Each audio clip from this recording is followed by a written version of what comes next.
अरस्तु 384 से 322 ईपू एक ग्रीक दार्शनिक थे। वे दुनिया के बड़े विचारकों में से एक थे। उनके लेखन के घेरे में विचारों के सभी क्षेत्र शामिल है। अरस्तु का मानना था कि पृथ्वी ब्रह्मांड के केंद्र में है और केवल 4 तत्वों से बनी है, मिट्टी, जल, वायु और अग्नि। उनके मतानुसार सूरज, चांद और सितारों जैसे खगोलीय पिंड परिपूर्ण और ईश्वरीय है और सारे 5वें तत्व से बने हैं, जिसे वे ईथर कहते थे। इस प्रकार अरस्तु के जीवन पर मकदूनिया के दरबार का काफी गहरा प्रभाव पड़ा था। उनके पिता की मौत उनके बचपन में ही हो गई थी। 17 वर्षीय अरस्तु को उनके अभिभावक ने शिक्षा पूरी करने के लिए बौद्धिक शिक्षा केंद्र एथेंस भेज दिया। वो वहां पर 20 वर्षों तक प्लेटो से शिक्षा पाते रहे। पढ़ाई के अंतिम वर्षों में वो स्वयं अकादमी में पढ़ाने लगे।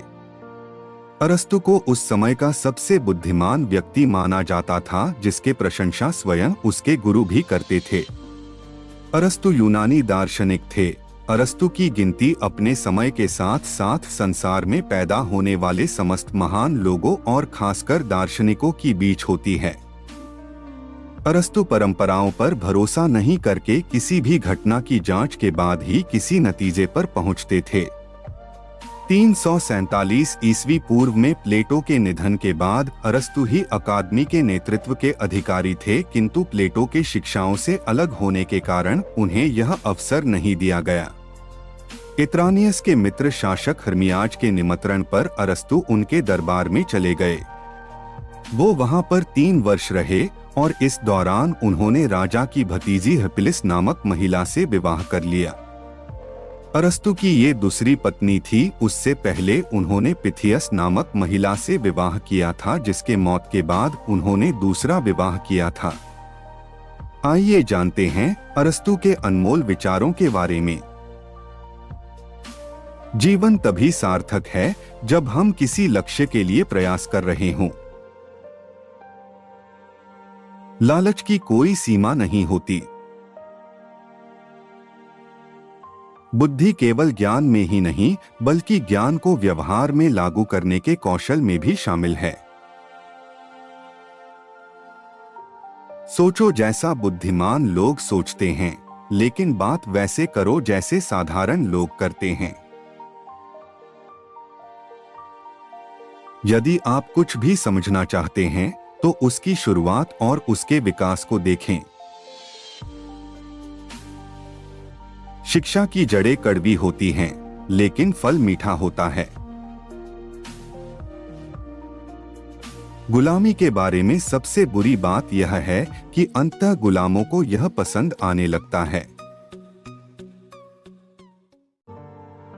धैर्य कड़वा होता है, पर उसका फल मीठा होता है। जिसने अपने डर पर काबू पा लिया है, वह वास्तव में स्वतंत्र होगा। बिना साहस के आप इस दुनिया में कुछ भी नहीं कर सकते। यह सम्मान के बाद मन का सबसे बड़ा गुण है। गरिमा सम्मान पाने में नहीं है, बल्कि इस चेतना में है कि हम उनके लायक हैं। महापुरुष हमेशा मूल रूप से उदासीन स्वभाव के होते हैं। आदर्श व्यक्ति जीवन की दुर्घटनाओं को गरिमा और अनुग्रह के साथ सहन करता है, परिस्थितियों का सर्वोत्तम उपयोग करता है। केवल एक ही अच्छाई है, वह है ज्ञान। केवल एक बुराई है, वह है अज्ञानता। हम बहादुर कार्य करने से बहादुर बनते हैं। कला का उद्देश्य चीजों की बाहरी उपस्थिति नहीं, बल्कि उनके आंतरिक महत्व का प्रतिनिधित्व करना है। मन की ऊर्जा जीवन का सार है। जब कोई मध्यम वर्ग नहीं होता है और गरीबों की संख्या बहुत अधिक हो जाती है, तो समस्याएं उत्पन्न होती हैं और राज्य जल्द ही समाप्त हो जाता है। लोकतंत्र और अल्पतंत्र के बीच वास्तविक अंतर गरीबी और धन है। जहां भी पुरुष अपने धन के कारण शासन करते हैं, चाहे वे कम हो या अधिक, वह एक अल्पतंत्र है, और जहां गरीब शासन करते हैं, वह लोकतंत्र है। आप जो कुछ भी करते हैं, उसका 95% आदत का परिणाम होता है। कानून व्यवस्था है, और अच्छा कानून अच्छी व्यवस्था है। आत्मा की महानता सादगी और ईमानदारी के साथ है। हंसी एक शारीरिक व्यायाम है जो स्वास्थ्य के लिए अनमोल है। सबसे कठिन जीत स्वयं पर जीत है। जब शरीर रोगग्रस्त या पीड़ित होता है तो आत्मा पीड़ित होती है, जबकि आत्मा बीमार होने पर शरीर पीड़ित होता है। कमजोर हमेशा न्याय और समानता के लिए चिंतित रहते हैं। बलवान किसी की भी परवाह नहीं करते। एक अच्छा इंसान और एक अच्छा नागरिक होना हमेशा एक जैसा नहीं होता है।